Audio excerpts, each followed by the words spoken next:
Networking সেক্টরে career গঠন করার ক্ষেত্রে আমরা বিভিন্ন প্রতিষ্ঠানে গিয়ে বিভিন্ন কোর্সগুলো করে থাকি এবং এই কোর্সের মাধ্যমে আমরা নিজেদেরকে একটি পর্যায় পর্যন্ত উন্নীত করে থাকি। কিন্তু ক্ষেত্র বিশেষে অনেক সময় দেখা যায় অনেক কোর্সই হয়তো আমাদের ক্যারিয়ারের কাজে কোনো কাজে আসে না। আর তখনই আমার মনে হয় আমি হয়তো সঠিক সিদ্ধান্ত নিতে পারিনি।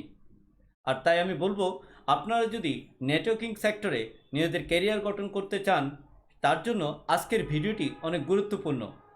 তার কারণ হচ্ছে, যদি আপনি কোর্স করার আগে এই বিষয়গুলো সম্পর্কে একটি ভালো ধারণা রাখেন, তাহলে অবশ্যই আপনি ক্যারিয়ার গঠন করার ক্ষেত্রে আপনার খুব বেশি বাধাগ্রস্ত হতে হবে না।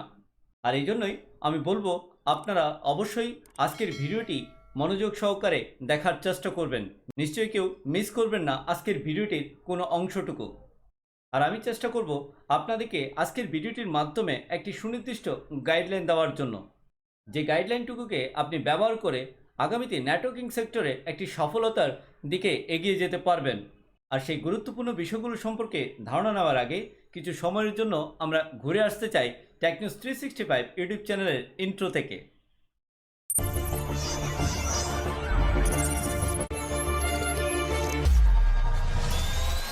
নেটওয়ার্কিং সেক্টরে ক্যারিয়ার গঠন করার ক্ষেত্রে যে ধারণাগুলো আমি আপনাদের সামনে আজকে উপস্থাপন করব, তার আগে আমরা একটি কোম্পানির নেটওয়ার্ককে কেন্দ্রীয়ভাবে পরিচালিত করার ক্ষেত্রে যে সার্ভার রুমটি ব্যবহার করা হয়, সেই সার্ভার রুমটি দেখতে কেমন সেই সম্পর্কে একটু দেখে নেওয়ার চেষ্টা করি। এর ফলে আপনাদের অনেকটাই ধারণা হতে পারে যে একটি নেটওয়ার্কিং সেক্টরে নিজেদের ক্যারিয়ার গঠন করার ক্ষেত্রে কোন কোন বিষয়গুলো খুব বেশি গুরুত্বপূর্ণ, এবং তার উপর ভিত্তি করে যে গাইডলাইনটুকু আমি আপনাদেরকে দেওয়ার চেষ্টা করব, সেই গাইডলাইন দ্বারা আশা করি আপনারা তখন উপকৃত হবেন। আসুন তাহলে একটি কোম্পানির সার্ভার রুম দেখতে কেমন সেটি একটু দেখে নেওয়ার চেষ্টা করি।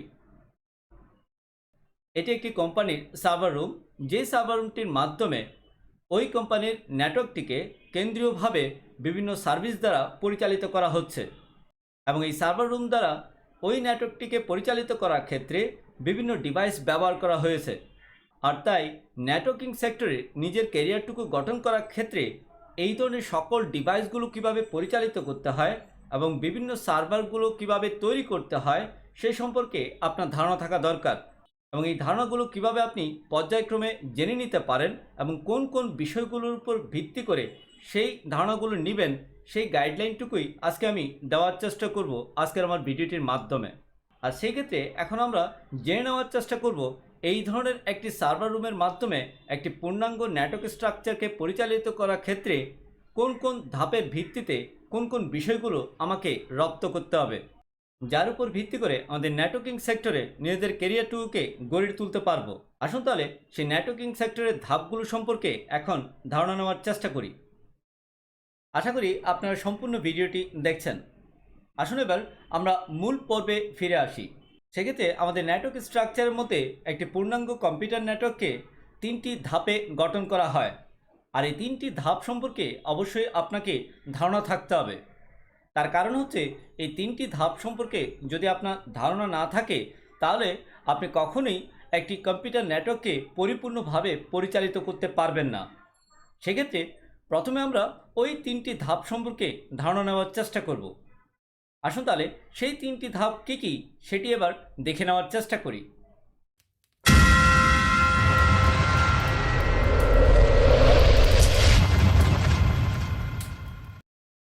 এই মুহূর্তে আমরা যে ছবিটুকু দেখছি, সেই ছবিটির মাধ্যমে একটি কম্পিউটার নেটওয়ার্ক স্ট্রাকচারকে তিনটি ভাগে বিভক্ত করা হয়েছে।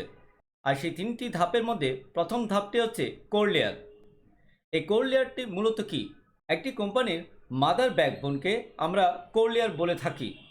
এখন এই মাদার ব্যাকবোনটি হচ্ছে ওই কোম্পানির প্রাইভেট ইনফ্রাস্ট্রাকচারটিকে যদি পাবলিক ইনফ্রাস্ট্রাকচারের সাথে কমিউনিকেট করতে চায়, সেক্ষেত্রে যে স্তরটি আপনার ওই নেটওয়ার্কটিকে প্রাইভেট নেটওয়ার্ক থেকে পাবলিক নেটওয়ার্কে কমিউনিকেট করার জন্য সহযোগিতা করবে, সেটিকে আমরা কোর লেয়ার বলে থাকি। আর এক্ষেত্রে ওই কোর লেয়ারের ভিত্তিতে যে ডিভাইসগুলোকে ব্যবহার করা হয় নেটওয়ার্ক ক্যারিয়ার গঠন করার ক্ষেত্রে, সেই ডিভাইসগুলো সম্পর্কে আপনার ধারণা থাকতে হবে। এরপর দ্বিতীয় ধাপটি হচ্ছে ডিস্ট্রিবিউশন লেয়ার। এই ডিস্ট্রিবিউশন লেয়ারটির মাধ্যমে একটা কোম্পানির যে ক্লায়েন্ট কম্পিউটারগুলো থাকবে, সেগুলোকে বিভিন্ন সার্ভিস দ্বারা কেন্দ্রীয়ভাবে পরিচালিত করা হয়। আর সেই কেন্দ্রীয়ভাবে পরিচালনা করার ক্ষেত্রে যে সার্ভারগুলোকে বসানো হচ্ছে সেই সার্ভারগুলোকে আমরা দ্বিতীয় ধাপে বা দ্বিতীয় স্তরে ব্যবহার করে থাকি। আর তাই এই স্তরটির নাম হচ্ছে ডিস্ট্রিবিউশন লেয়ার। আর তৃতীয় স্তরে দেখতে পাচ্ছি অ্যাক্সেস লেয়ার। এই অ্যাক্সেস লেয়ারটি হচ্ছে আমাদের কোম্পানির নেটওয়ার্কে যে সমস্ত ক্লায়েন্ট কম্পিউটারগুলো আছে এবং যে ক্লায়েন্ট কম্পিউটারগুলো বিভিন্ন সুইচের মাধ্যমে কানেক্টেড থাকবে সেই স্তরটিকে আমরা বলে থাকি অ্যাক্সেস লেয়ার। আর এক্ষেত্রে একটি পূর্ণাঙ্গ নেটওয়ার্ক গঠন করার ক্ষেত্রে এই তিনটি ধাপ সম্পর্কে আপনার পরিপূর্ণ একটি ধারণা থাকতে হবে।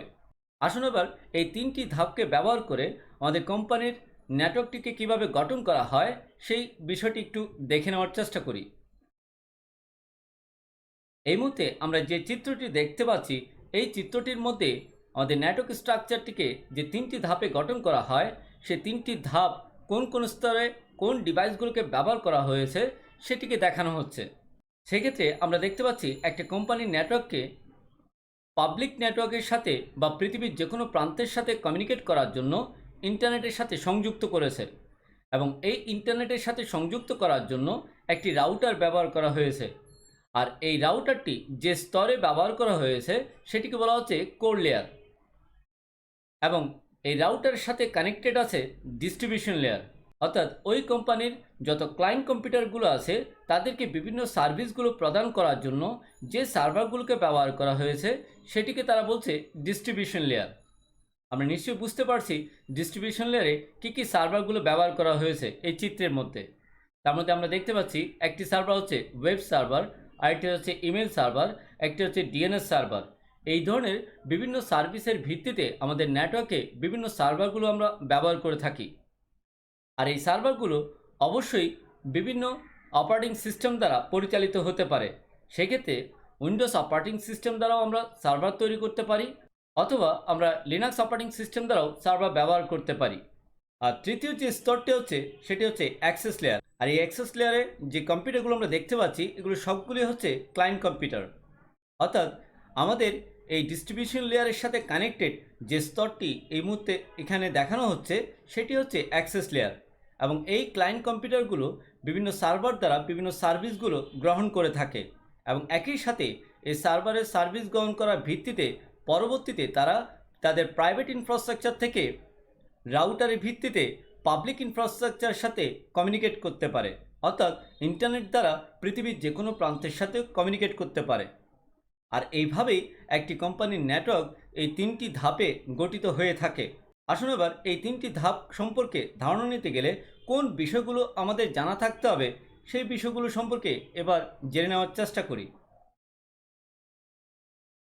এই মুহূর্তে আমি আপনাদেরকে পূর্ণাঙ্গ একটি নেটওয়ার্ক স্ট্রাকচার ন্যূনতম আপনার ধারণা থাকতে গেলে যে বিষয়গুলো সম্পর্কে ধারণা থাকতে হবে সেই ধরনের একটি চিত্র দেখাচ্ছি।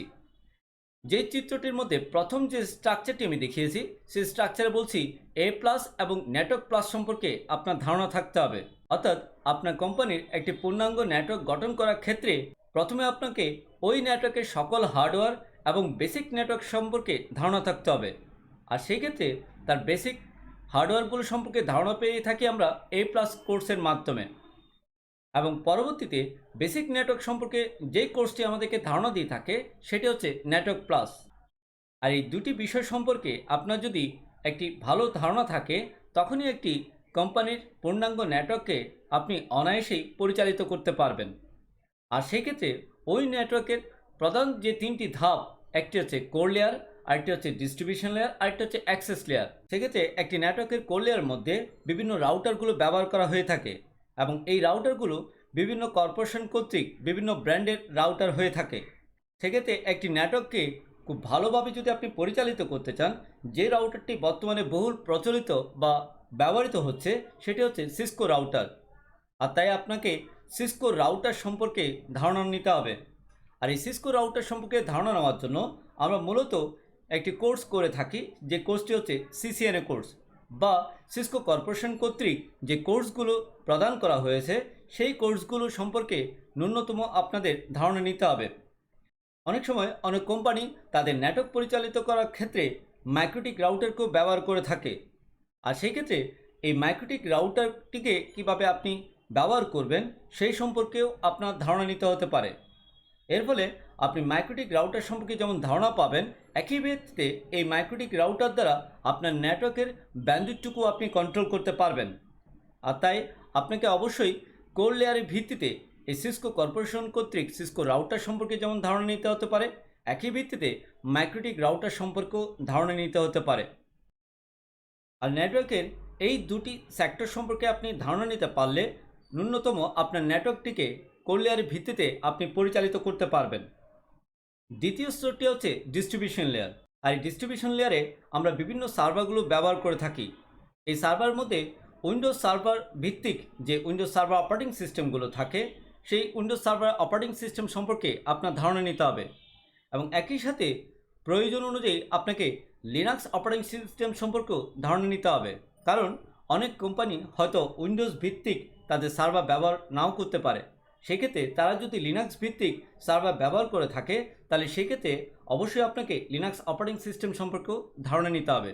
তাই ডিস্ট্রিবিউশন লেয়ারে অবশ্যই আপনাকে উইন্ডোজ প্ল্যাটফর্মের সার্ভার অপারেটিং সিস্টেম সম্পর্কে ধারণা নিতে হবে এবং একই সাথে লিনাক্স অপারেটিং সিস্টেম সম্পর্কেও ধারণা নিতে হবে। এবং এই লিনাক্স অপারেটিং সিস্টেমের উপর ভিত্তি করে যে সার্ভারগুলো আমরা তৈরি করে থাকি, সেই সার্ভার সম্পর্কেও ন্যূনতম আপনার ধারণা রাখা উচিত।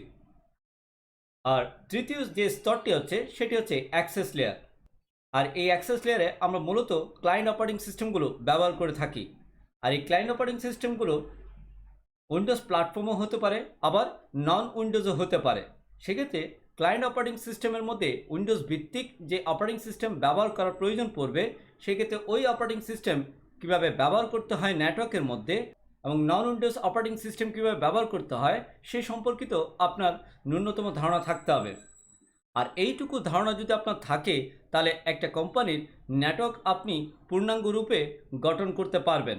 এবার আসুন, আপনি যখন একটি কোম্পানির একটি পূর্ণাঙ্গ নেটওয়ার্ক গঠন করবেন, তার পরবর্তীতে আপনার কী করণীয় থাকবে সেই বিষয়টি সম্পর্কে ধারণা নেওয়া যাক।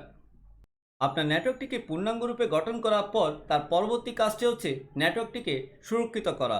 আর এই সুরক্ষিত করতে গেলে অবশ্যই আপনাকে সিকিউরিটি সম্পর্কে ধারণা থাকতে হবে এবং এই সিকিউরিটি হতে পারে আপনার রাউটার ভিত্তিক, হতে পারে সার্ভার অপারেটিং সিস্টেম ভিত্তিক এবং একই সাথে ক্লায়েন্ট অপারেটিং সিস্টেমও যে সমস্ত সিকিউরিটিগুলো প্রদান করতে হয় সেই সম্পর্কেও আপনার ধারণা থাকতে হবে। আমরা যখন আমাদের নেটওয়ার্কটিকে গঠন করে থাকি, সেই নেটওয়ার্কটি গঠন করার ক্ষেত্রে তাদের ডিফল্ট কিছু সিকিউরিটি সম্পর্কেও আমাদের ধারণা হয়ে থাকে এবং ওই সিকিউরিটি সম্পর্কে ধারণা নেওয়ার পর পরবর্তীতে একটি পূর্ণাঙ্গ নেটওয়ার্ককে অ্যাডভান্স কিছু সিকিউরিটি দ্বারা কীভাবে পরিচালিত করতে হয় সেই সম্পর্কে আপনার ধারণা নিতে হবে। আর এইটুকু ধারণা যদি আপনি নিতে পারেন, তাহলে একটি কোম্পানির একটি পূর্ণাঙ্গ নেটওয়ার্ক আপনি খুব সহজেই গঠন করতে পারবেন। আশা করি আপনারা বুঝতে পেরেছেন আপনাদের নেটওয়ার্কের ক্যারিয়ার গঠন করার ক্ষেত্রে কোন কোন স্তরগুলো সম্পর্কে ধারণা নিতে হবে। নেটওয়ার্কিং সেক্টরে ক্যারিয়ার গঠন করার ক্ষেত্রে যে বিষয়গুলোকে গুরুত্ব দেওয়া উচিত সেই সম্পর্কে ধারণা দেওয়ার চেষ্টা করেছি আজকে আমার ভিডিওটির মাধ্যমে।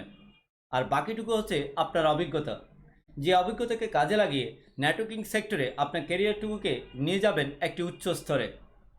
পরিশেষে বলবো, ভিডিওটি যদি ভালো লেগে থাকে অবশ্যই টেকনিউজ 365 ইউটিউব চ্যানেলটিকে সাবস্ক্রাইব করে রাখবেন এবং একই সাথে বেল বাটনটিকেও ক্লিক করে রাখবেন, যাতে আগামীতে সকল গুরুত্বপূর্ণ ভিডিওগুলো আপনারা যেন মুহূর্তেই পেয়ে যান। আজকে এইটুকুই রাখলাম। সবাই ভালো থাকবেন। ধন্যবাদ।